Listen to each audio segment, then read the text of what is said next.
The Short Game is listener-supported on Patreon. If you'd like to support the show and join us on our Discord, head to theshortgame.net or patreon.com/theshortgame.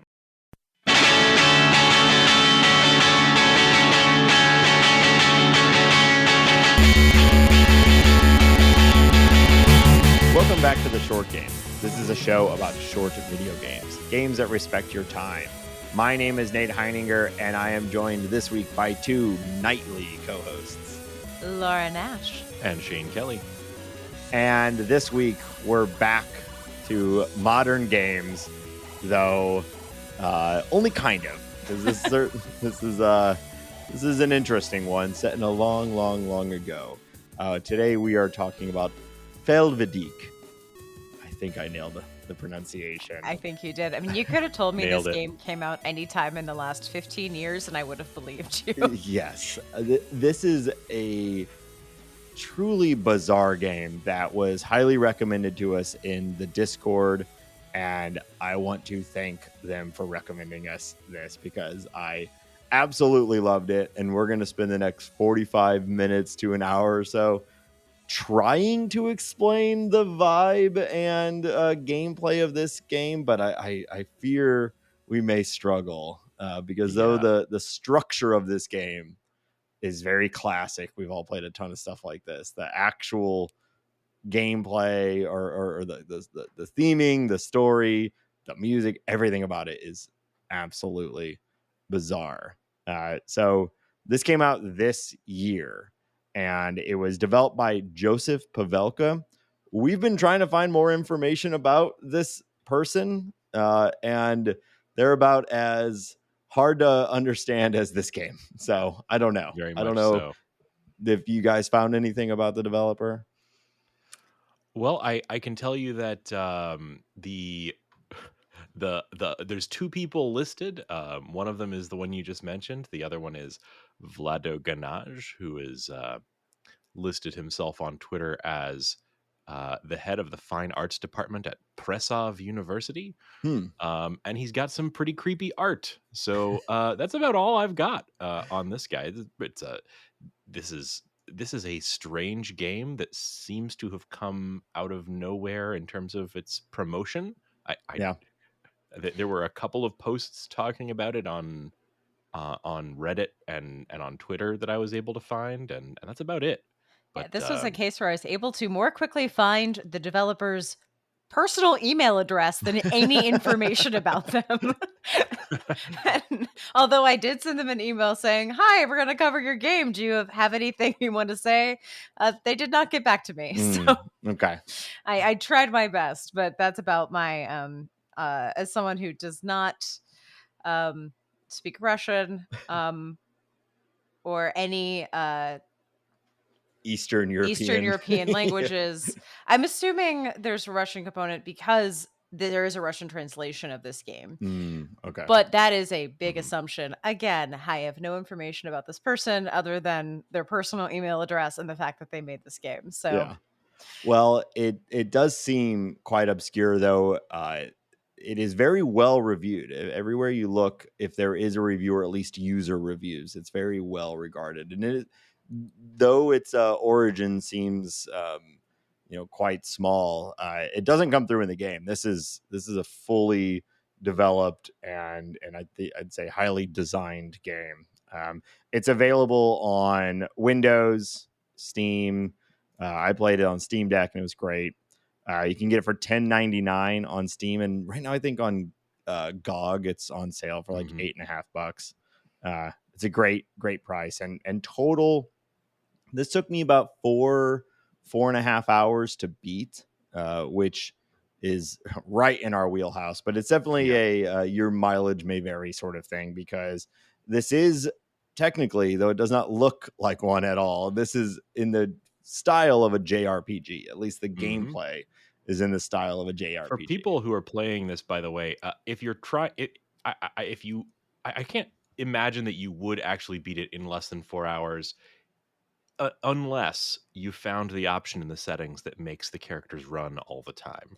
I found that after about 45 minutes. I think it says always sprint, and I turned it on, and it was like a night and day experience. Suddenly I Yeah. was just whizzing Yeah. through the plot. It's also hilarious because the running animation is great. I don't know what you guys' experience was. I couldn't on Steam Deck get this to like properly recognize. I couldn't get it to assign a button for run at all. I didn't even know it was possible to run until I found that setting.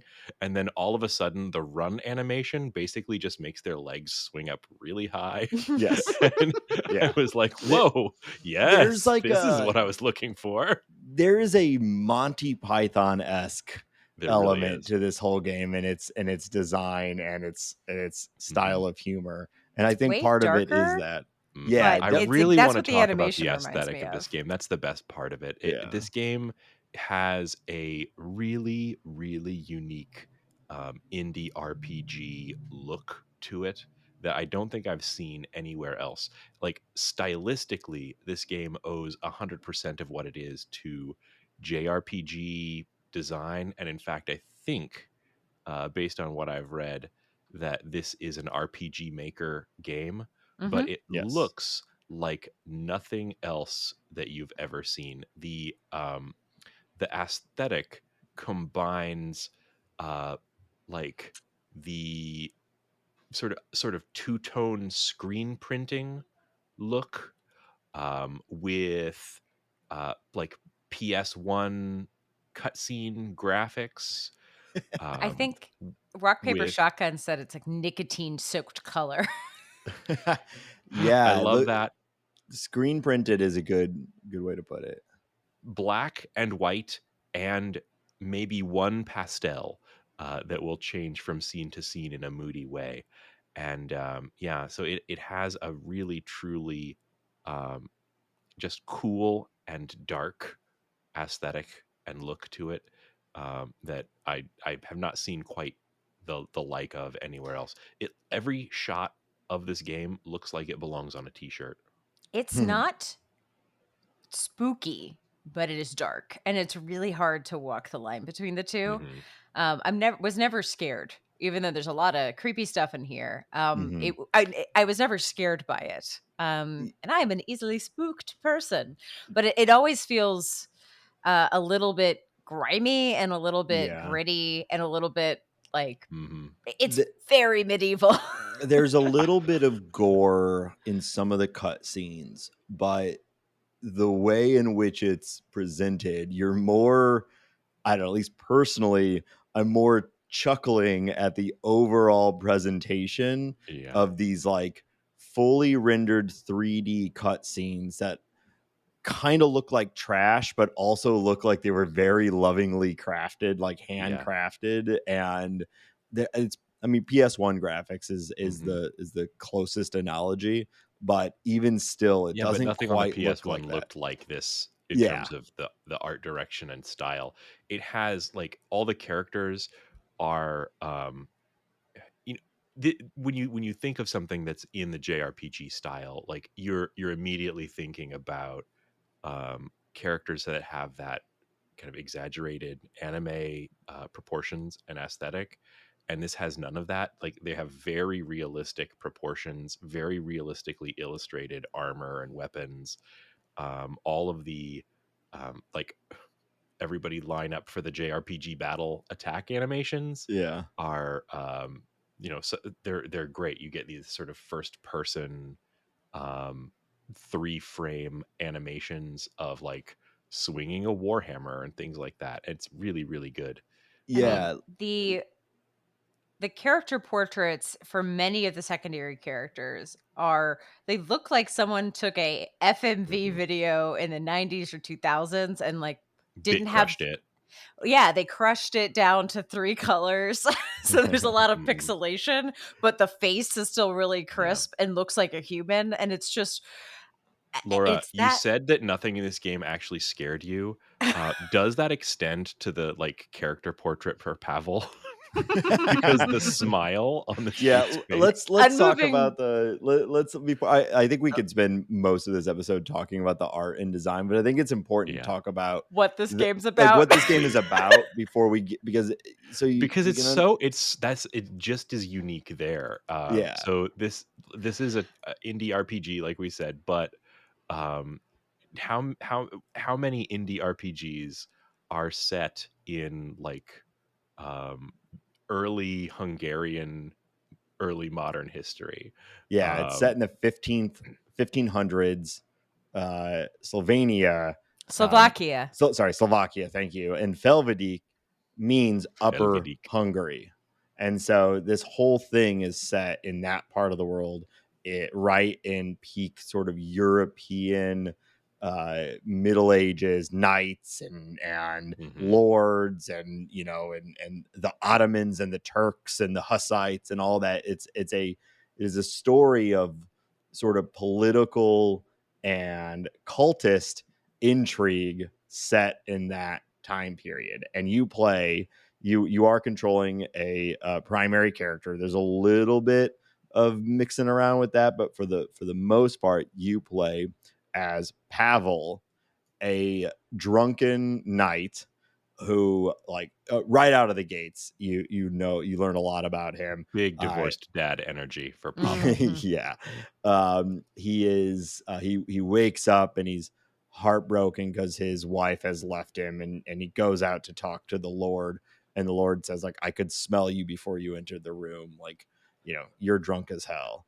But the opening cutscene of the game showed a castle burning, Uh-huh. and Pavel is dispatched along with a monk who happens to be in the castle, whose name is Matej or Mate, Matej. Not quite sure how to pronounce it. And he forms your party. So now you've got your classic JRPG party, and you are navigating this game in a isometric view, and you can see your little guy running around on the screen. You can see your party members running behind you in that really, really goofy ass thing where they're running at like Mhm. full stride, full extension legs. Everybody runs this way. It's awesome. And you're set to investigate, why is this old castle on fire? And this kicks off uh, a frankly inscrutable at times story about the sort of political dynamic between the these warring nations, the Ottomans, the Turks, the Hussites, all this, and their affiliation with a growing cult. And so it's that growing cult element that only gets weirder and weirder the deeper that you get into the game, is where the design aesthetic of this game gets even better. And that's why I kind of Mhm. wanted to set that Yep. table before we continue talking about the design, because you're talking about the depictions of knights and whatnot, and that is the majority of the characters that you're playing with and you interact with.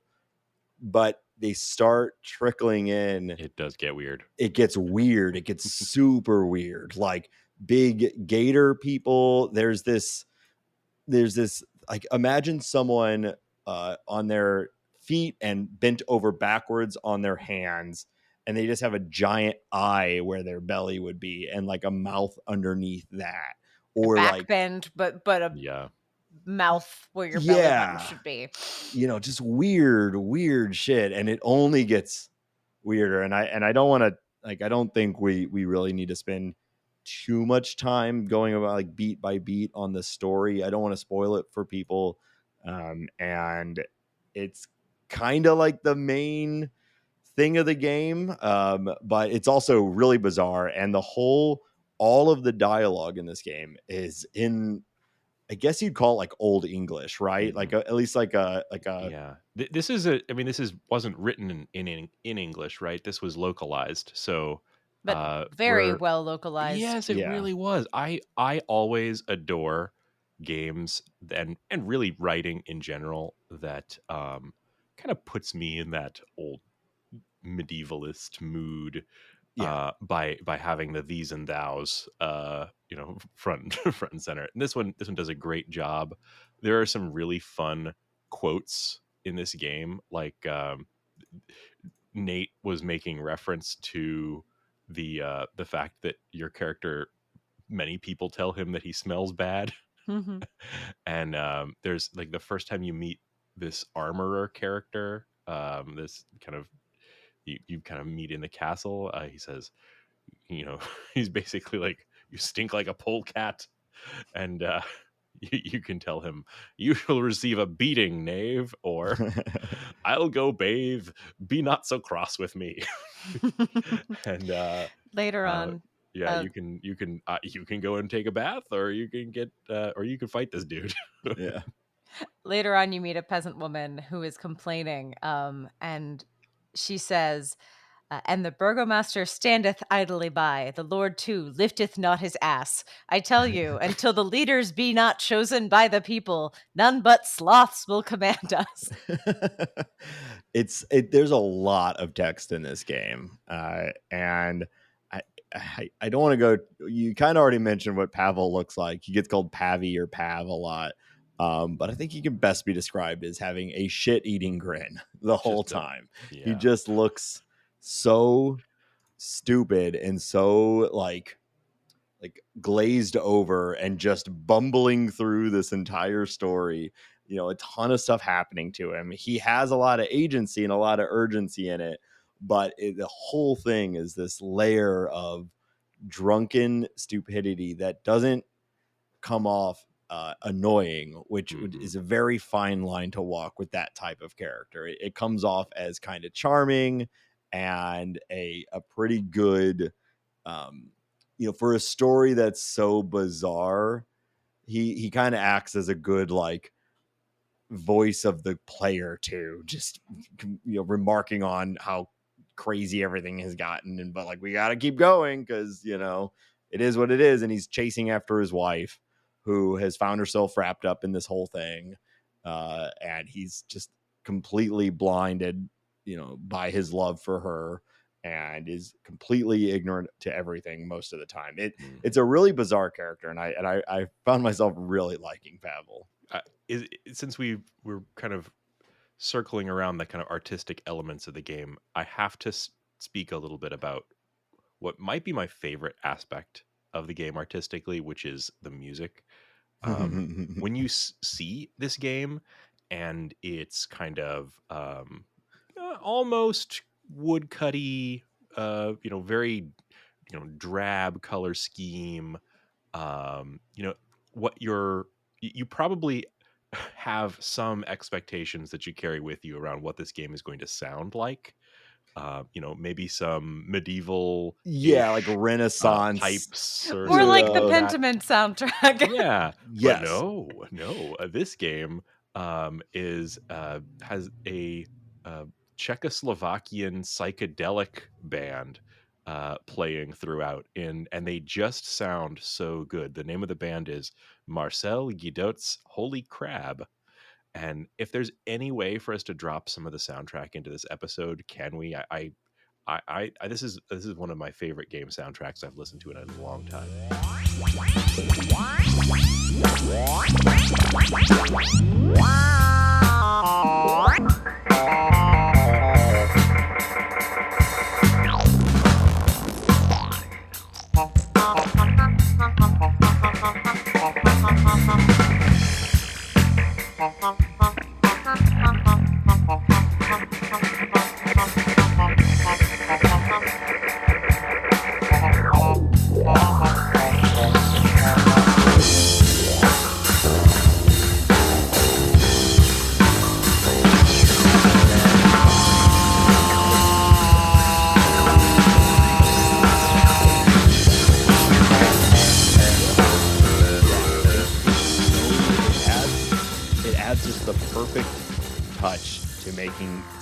To completing the bizarre package that this game is. It's this like jazz fusion, like electric guitar, synthesizers, like really modern psychedelic synthesizer noises. The whole thing is I keep using the word bizarre, but it really is I think the right word for it. It is the right word because it's not surreal. And it's not magical realism, and it's not as if things are happening out of the blue. Everything feels like oh yeah, sure, the cultists, oh, they're doing this too. Oh, this is Right. happening. It really snowballs. It feels bizarre in like a tux and fanny sense, less so than like I never, this is not a Twin Peaksy vibe in the No, yeah. slightest. Yeah, I could see if you're listening, you know, it is not at all a like a Twin Peaks. Again, this is closer to like a Monty Python type thing with some actual gritty gore fights and things like that. Yeah, it's a really interesting combo. Uh Um, Looking on the Bandcamp of Marcel Godot's Holy Crab, they multiple times have apparently played just this album and improvised bits at bars and recorded them. So not only can you get the OST, but multiple times they just played the soundtrack at a bar and riffed on it for a while. So it's that kind of vibe. Like yeah. my husband was watching me play before we recorded and said it was a dialogue scene. He said, "Why does this game have lo-fi beats to study to happening right now?" Um, all over the place. I really like it. I think that was one of my, well, especially before I found the ability to run, I was listening Mhm. to a lot of the soundtrack, You and I know, would have been that's mad. usually the role I play on this episode is not knowing that you can, or on this show, I'm normally the one who doesn't find out you can run until the very end of a game, and for whatever reason, I happen to find it right away on this one, and it really does improve the overall experience. Just turn it on. Just turn on the ability to always run. I don't think there's any reason not to. Mm-mm. I want to talk a little bit about the actual gameplay and what they did to make this a short game, because again, this is a JRPG, like, and it's like I think it'd be fair to say 4 to 6 hours for most people. Mhm. And that 4 to 6 hours is normally like the opening cutscenes of a classic JRPG. But this one, you play the whole thing in that amount of time. And part of it is just that it's a really tight world. So there's kind of an overworld that you're running around in, and you can go into a variety of different buildings. But for the most part, you're running around in this sort of farmland, Hmm. medieval town area. Another part of it, you're not leveling up. There's not like a No. XP system or anything like that. You really just sort of have the characters that you have. Yeah. And so and even on this main world, there's I think only 5 or 6 total locations. There's like the main castle where the Lord is at. There is a cultist sort of main camp. There's a tavern. There's the town where the people, where like the majority of the people live. The burgomaster and the brothel, which plays a big part of the game. Mhm. And then in that town is a church, which is of course a huge part of any medieval story. And then there's sort of like a backwoods area. And while running, it takes maybe 15 seconds, 30 seconds if you're going end to end, but you can go from these areas pretty quickly. And a lot of the core game is just like moving the story forward by running from space to space and talking to the key characters. And it's tight enough, like the story was inscrutable enough to me too, but it's small enough and tight enough that I felt like it was pretty easy to figure out where I needed to go. And there's no quest markers, there's nothing like that. There's nothing in this game that is telling you, reminding you of where you need to go, who you need to talk to, or anything like that, other than you can usually go back to whoever gave you the next step and they'll remind you of what you're supposed to do. But everything is so tight that like I don't know, I felt it pretty straightforward to just move from area to area and Hmm. move the story It forward. really combats the most common problem for me in JRPGs, which is I have the attention span of a goldfish. Mm. Yeah. And as soon as I've walked away from the guy who said that I need to, like, I've already spam clicked my way through him saying, go left and then talk to the guy in the red shirt, Hmm. and I've forgotten it completely. But no, this game is tight enough that you really can just sort of make your way through the whole world of the game just to kind of check what you're supposed to be doing at any given time. Yeah. At the beginning of the game, I will confess, it took me Ah. 10 minutes to figure out how to leave the castle. But while I was doing that, I was collecting a ton of wine and Sour miscellaneous cream. armor and Yeah. sour cream and jam. And Which, so I didn't mind. yeah, I felt like I was at a Taco Bell, the amount of sour cream I was just downing Yeah. in this game. So much sour cream. One of the Alcohol best is a power really ups. useful item.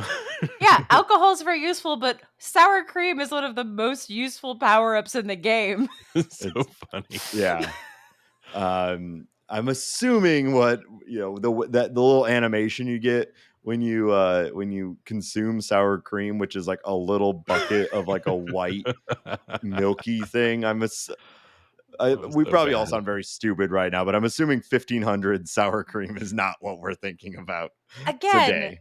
this is the weirdness of in combat, you are facing four, a bunch of different purple guys who are trying to kill you. And for some reason, whenever you use a major weapon or you are consuming something, a full grayscale, again, FMV-ish looking animation pops up Mhm. of you first person drinking out of a barrel of Sour cream. cream. It's so awesome. It's one of let's talk about the combat, because like any JRPG, combat is like it's the other half of this game. One half is running around talking to everybody and just moving the plot forward, and then the other half is combat encounters. Now there's no random encounters.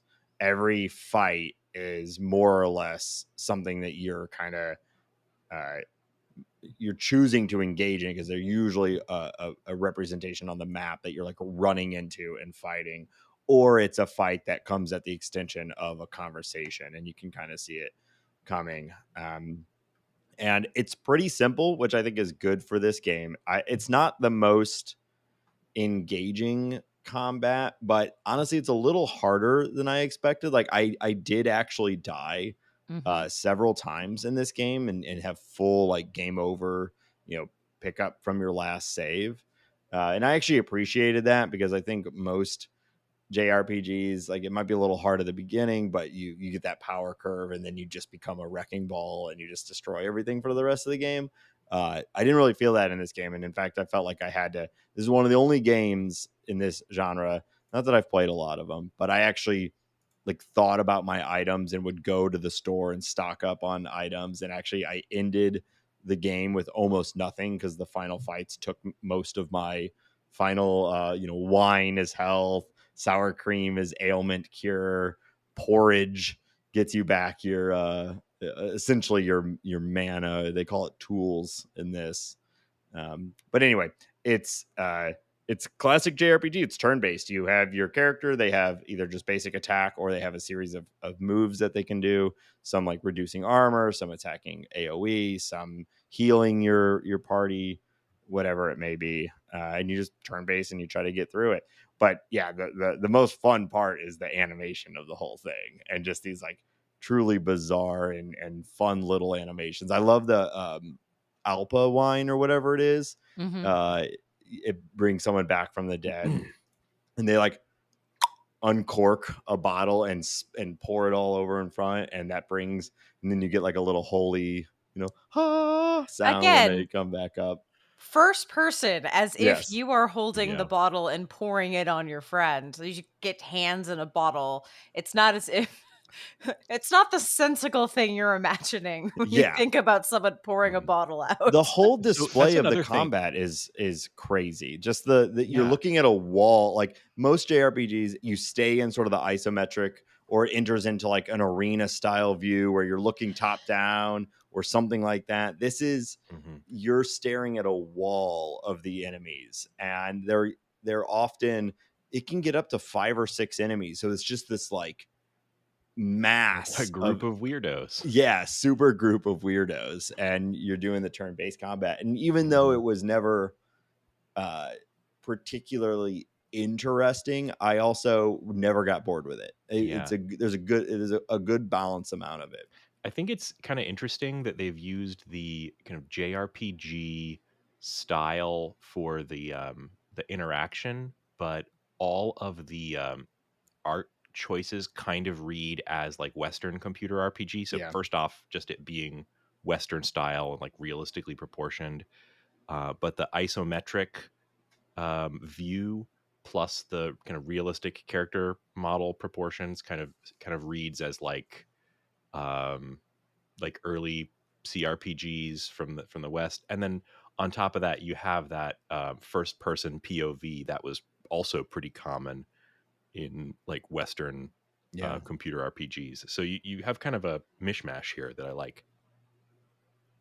Yeah, I think the only reason really you would even call this a JRPG, and the reason it's on the Steam page and we've used it a lot, is simply that it's turn-based combat, right? Like outside of that, there's very little overlap with what you would traditionally think of as a JRPG.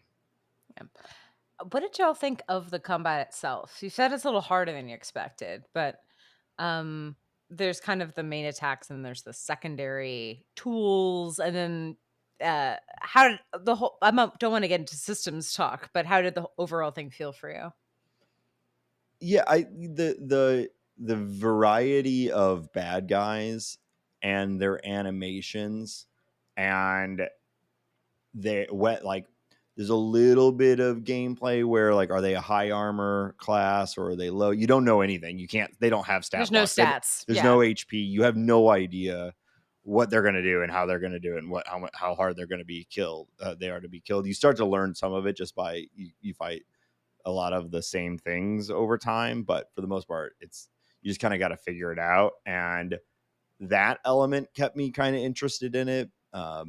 Trying to figure out like, oh, this is like Pavel has a move that reduces their armor.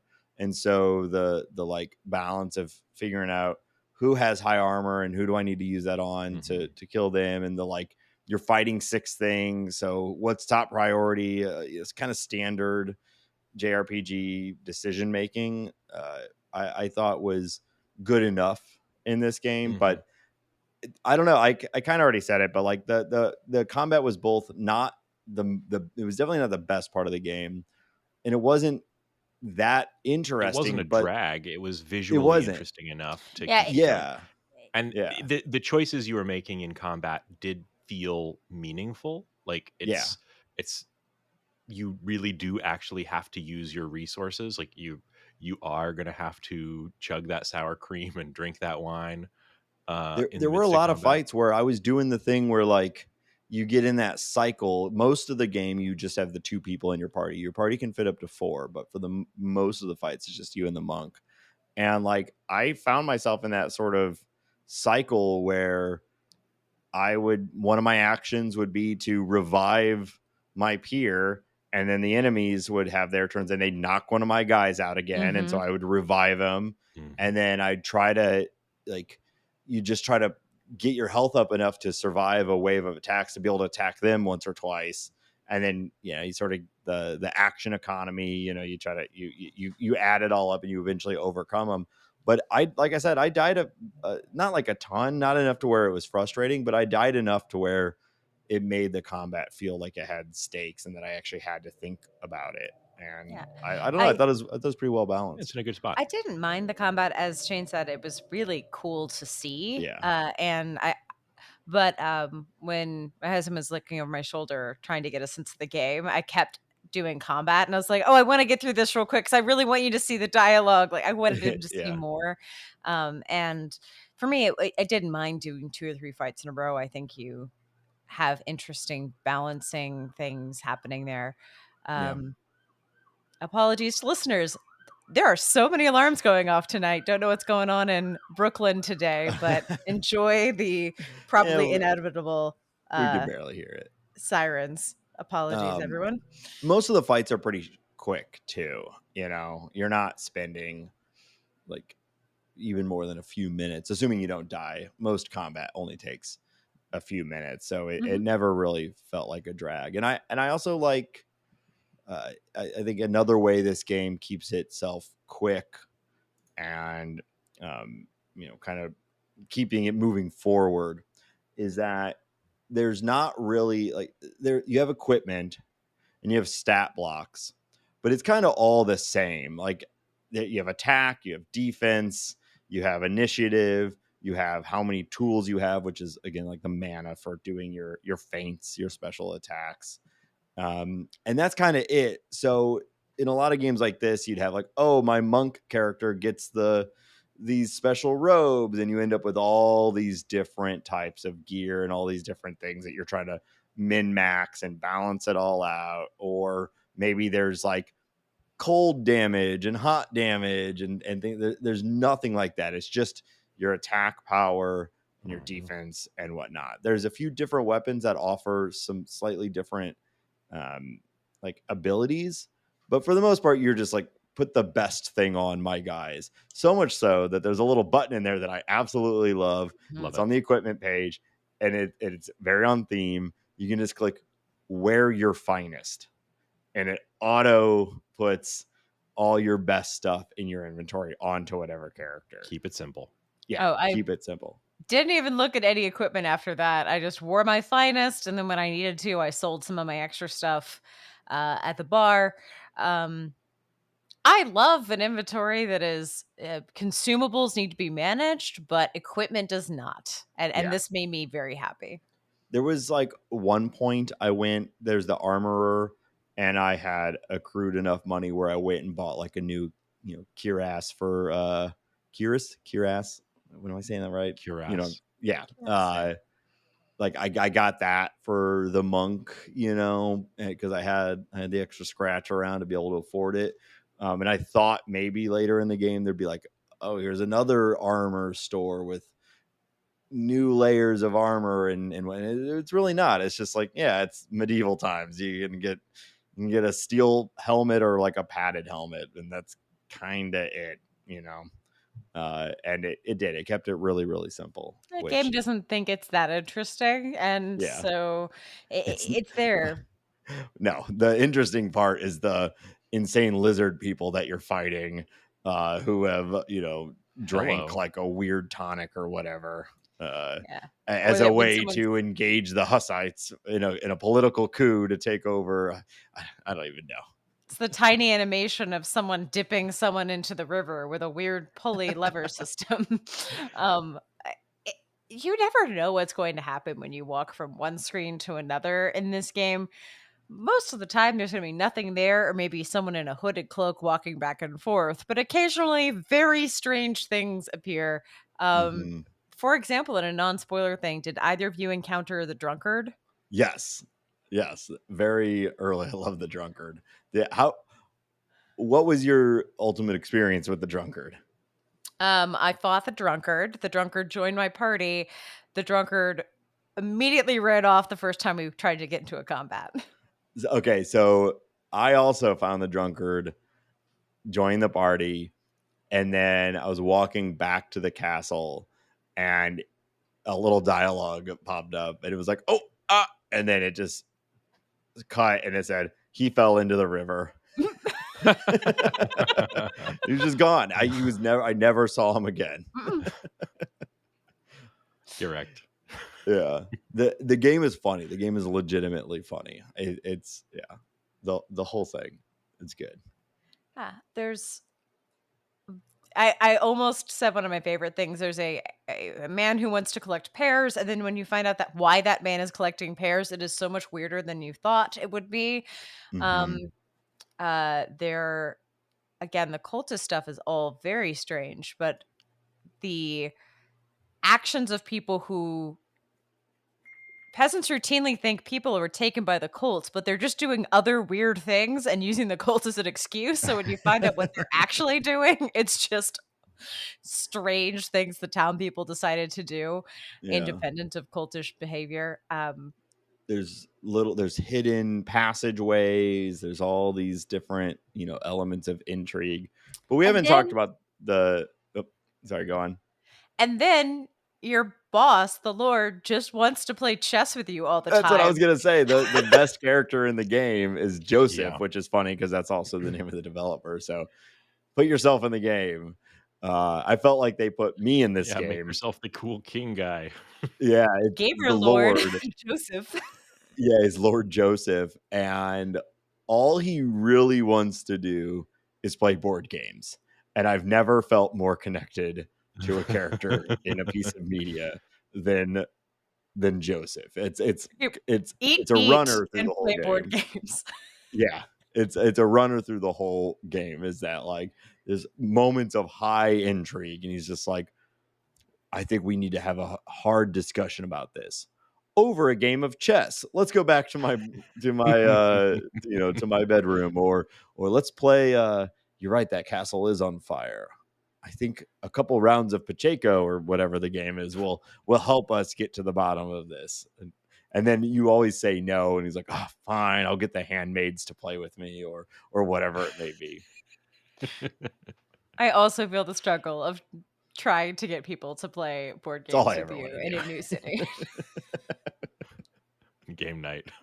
Scheduling issues or, burning mansions always get in the way. Yeah. Always. Yeah. I don't know anything else to talk about with this game. I feel like we've covered a lot. Any other elements we haven't discussed yet? I think this is I appreciate that this is a medieval game, that the sex is funny in it and there are people in a brothel. Uh there is no risk of Mhm. there's no rape in this. I'll just flat out say it. That's always a thing in medieval games, and this True. time, like, the sex is always like, I wish to see the lady's buttocks and that kind of thing. Like, that is the quote unquote sex in this game. Um, There it, is a lot of what do you do with a priest who loves a brothel? mhm. That's a good question. There's a lot of thinking about that in this game. He really, really loves the brothel. Well, if God didn't want there to be brothels, then they wouldn't exist. So he's cool, I guess. Well, he says basically, like, he says, "For did he, with a capital H, not fashion these very behinds?" God made butts, says the priest. For did he not fashion these very behinds? That's Mm, a good representation of the type of language in this Yes, game. sir. absolutely. And I think that's, I just wanted to say that because sometimes I avoid medieval themed games Hmm. because I don't know what lurks behind the curtain. And this one was delightful. Yeah, So it's a great call up. everything else happens in this game, but not that. Great. You may turn Um, into a crocodile, but so if it's not clear by now, I think we pretty roundly recommend this game. This is what this show is about. This weird little artsy 4 to 6 hour, totally unique game that this would not work for 30 hours. But for this experience, it's perfect. And it's $11 or 8.5 if you get it on sale. And I think this is a full-throated short game recommendation. And honestly, I don't know that I don't think it's game of the year for me right now, but it's pretty high up there. This is going to get one of those. We're going to come up with a stupid award for this game in we're our going to make episode. it a award just for this game. I can already tell we're going to come up with something stupid for this game. So I think we're going to wrap up our discussion on this game now, though. I don't think there's much more we can say about it without getting into true spoilers. So we've got a little bit of time left. So we haven't done this segment in several episodes now. Let's do a little making me happy. Shane, Oh, yeah. let's start with you. What's making you happy right now? Yeah. So one of my favorite iOS games, one of the very first games that was on Apple Arcade, actually, um, has had a sequel, and it's the original game is called Outlanders, and Outlanders 2 just came out.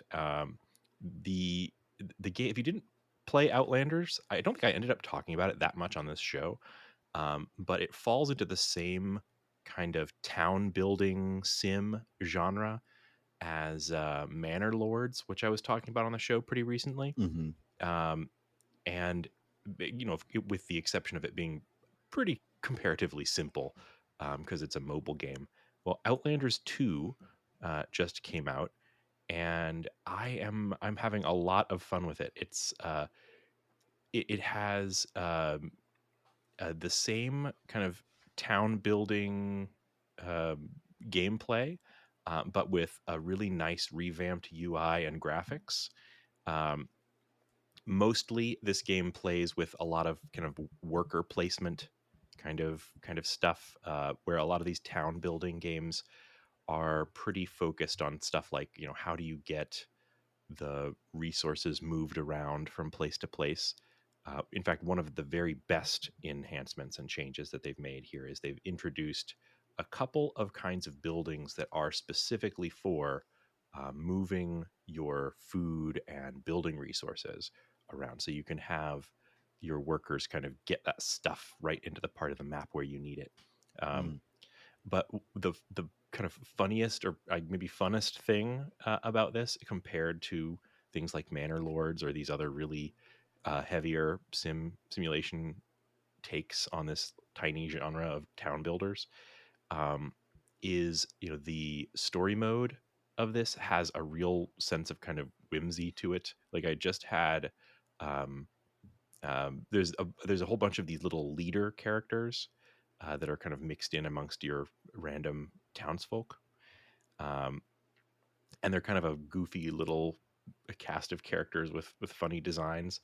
Um, I was doing one of the missions where the leader character has decided to enhance the wellness of his town, and so your challenge in this one is to build four little um, exercise centers where someone can do like yoga lessons.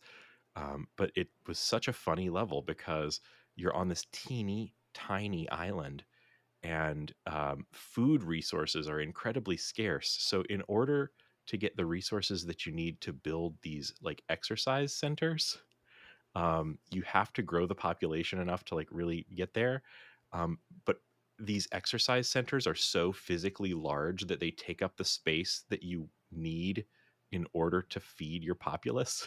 So the whole Is, the whole is is level that I a was statement? Is that are they saying? Are they trying to I say don't know. something with that? I think it was perhaps an unintentional statement, but I ended Okay. up going to putting this town on starvation. Like many died in the service of wellness, trying to Mm. build these Classic. wellness centers Yeah. that so yeah, and it's done, it's all done very well, like the animation, um the eh, the leader characters and the all the different buildings and things are done very well.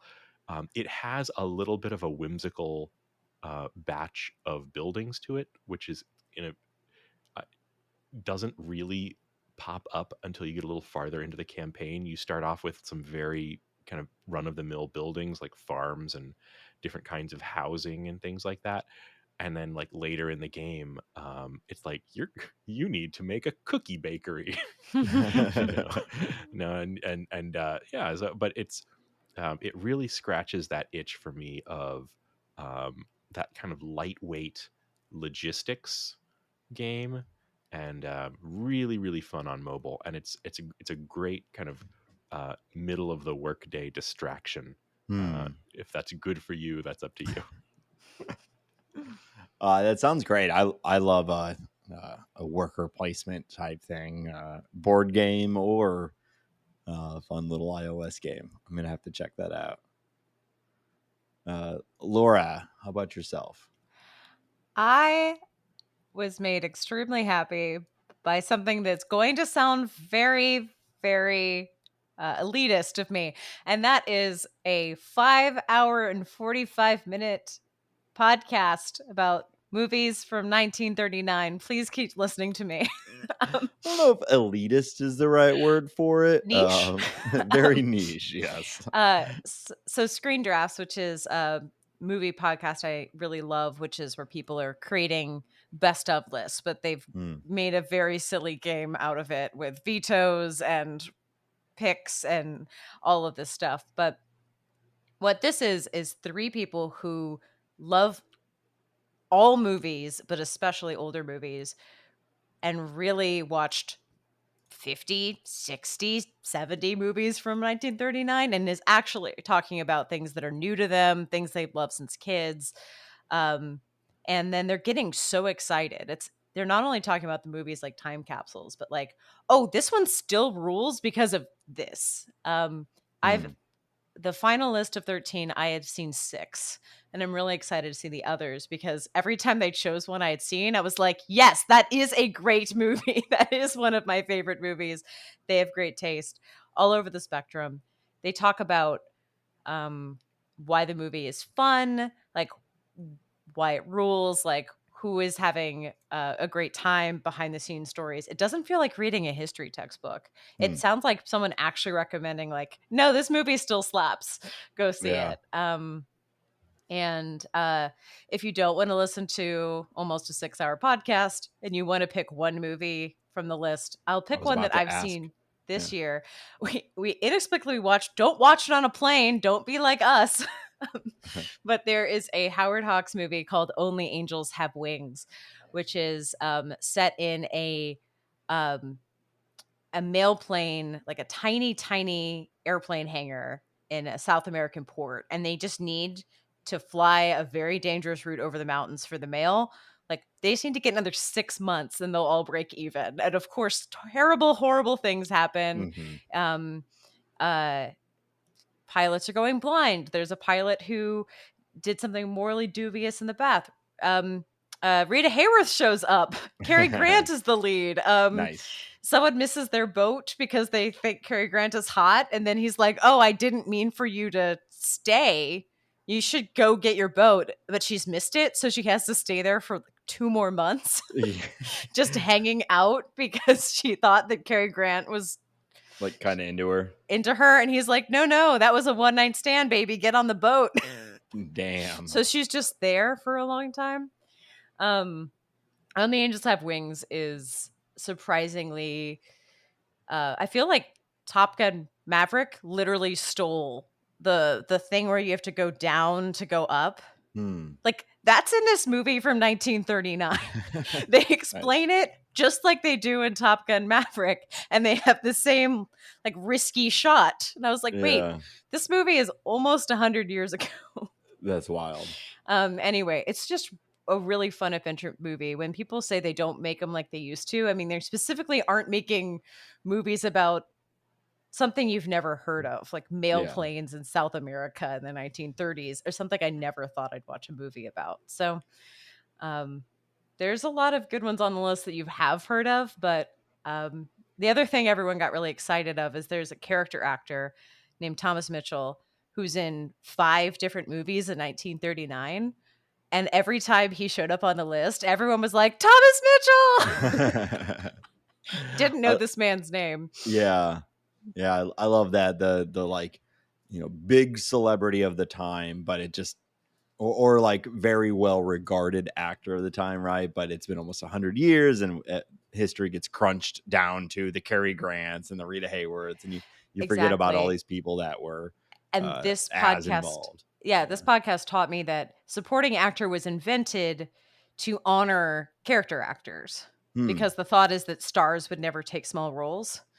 Yeah. So it was made for the little people who the what's his names is what that was made for, and now it's for Stars in just stars and not in the main role, but in the secondary role. yeah, stars with like 40% of the screen time.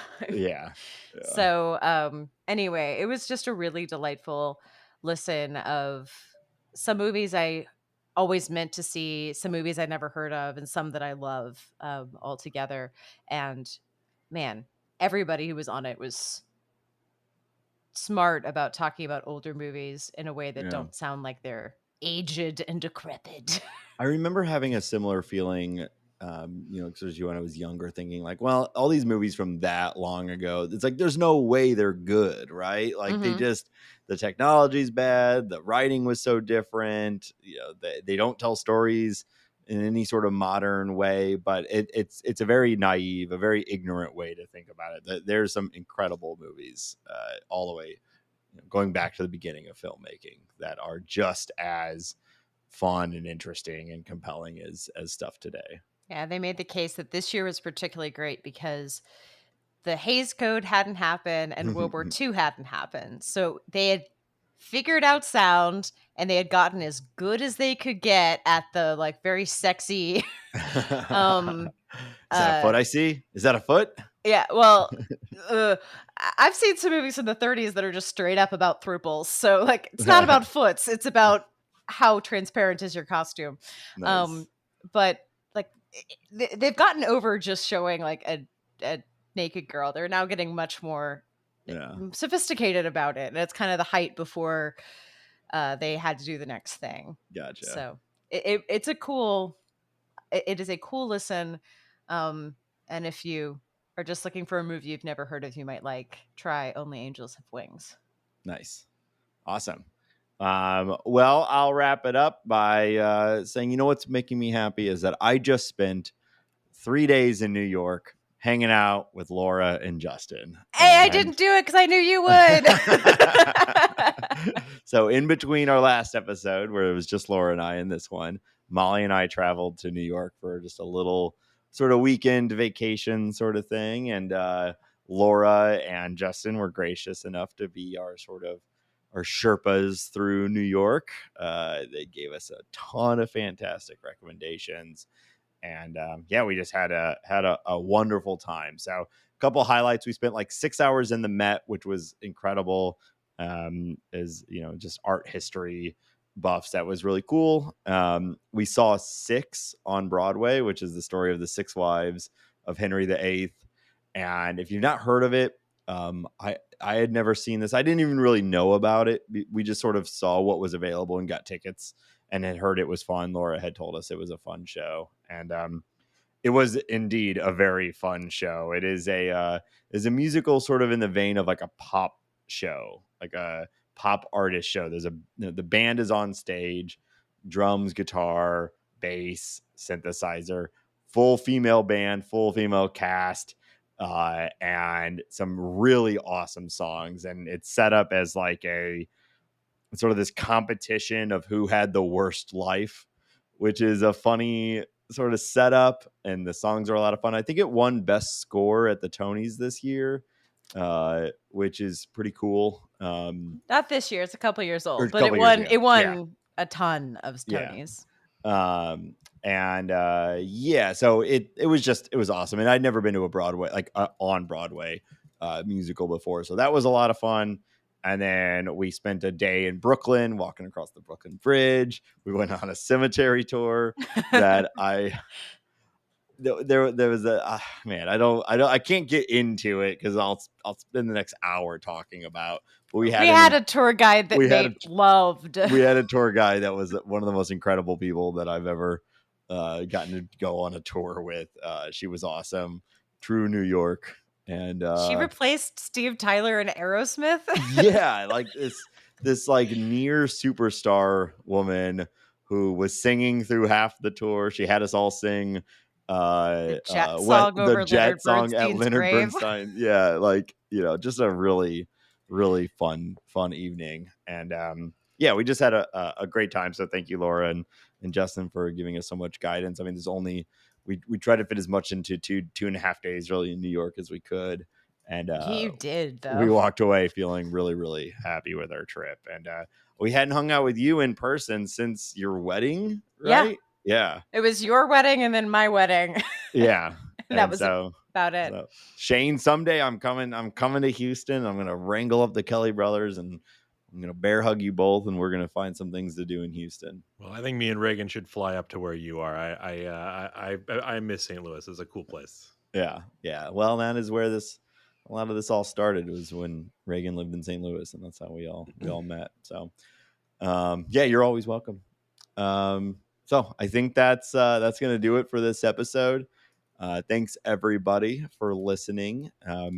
Check out our Patreon. It's patreon.com/theshortgame. If I can make a minor, spiel here, one of the main perks of joining the Patreon, other than just supporting this show and the time and effort that goes into creating it, is that you get access to our private Discord server. The Discord is what clued us into this game, and it's really become one of my favorite places to go on the internet. I mean, I don't think I think we all know how shitty social media is. It's always been kind of that way, but now it's even worse. We've even stopped really even saying our social media handles at the end of the episode because it's so fractured and like no one really wants to participate in it. But I still love talking to people online about games and this sort of world that the show is based in, and the Discord has become that for me. That is where I go when I want to talk to people on the internet about video games.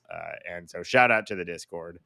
They're all awesome. And if you're listening now and you've been thinking about supporting the show, we really appreciate it. And I think you'll have a good time in the Discord. More and more, all of our game choices are either direct suggestions from people in the Discord, or they are things that we've kind of sounding boarded with them just to see what they think. And yeah, I don't think we would have covered this game if not for the community. This one would have completely flown under my, not just under my radar, it would have been completely underground. Yeah. I mean, I've been doing a little bit more of like the scheduling for the show, and for the most part I just go into the Discord and just scroll through, and like that is the source. We try to stay up on like the major releases and whatnot to some degree, but otherwise we're every week, and the Discord does a great job of suggesting games and just being an awesome community. So shout out to everyone in it, and again, recommend you join, and we appreciate everyone that has or is thinking about it. So again, that's patreon.com/theshortgame. You can find all of our show notes, everything about the show. If you do want to find us on social media, find the show, look at our back catalog, our increasingly massive back catalog. You can go to shortgame.fm. There's a contact page. If you want to send us, if you want to get in touch with us, but you are not able to join the Discord right now, we totally understand. We'd love to hear from people through our contact form on our website as well. So again, that's shortgame.fm. And we'll be back next week. Reagan should be back with us next week. I know we've missed him on the show. But look at us. Look at the three of us keeping the show going without Reagan. I don't know how much longer we can do it though. But anyway. So he was supposed to fly back in earlier today, but today, listeners, was when this bizarre CrowdStrike global crash happened. It was basically Y2K of 2024, and his flight was super delayed. And he is, I think, in the air now. Maybe going to be landing at the airport at like 3 a.m. I happen to live near the airport, so I may see him. I don't know.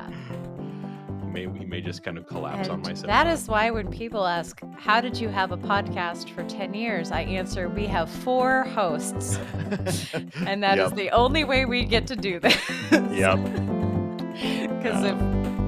Because if we can always do something with 2. So. Yep. So anyway, thanks again, everybody, for listening. That's going to do it for this episode. I'm Nate Heininger. I'm Laura Nash. And Shane Kelly. And thank you so much for listening to The Short Game.